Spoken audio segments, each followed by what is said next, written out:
Welcome guys, and today I'm going to show you how you can do payment from Wise to DNB bank. So it's pretty simple and easy to do.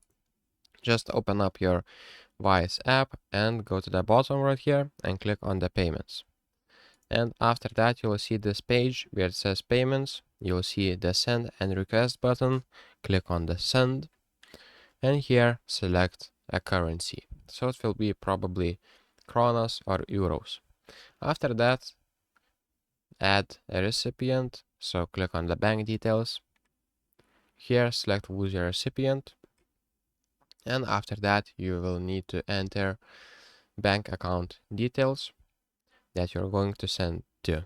So here, recipient bank details, click on that one and select IBAN and enter the IBAN, full name and etc. Click on the continue button and you will see what amount you can send to them.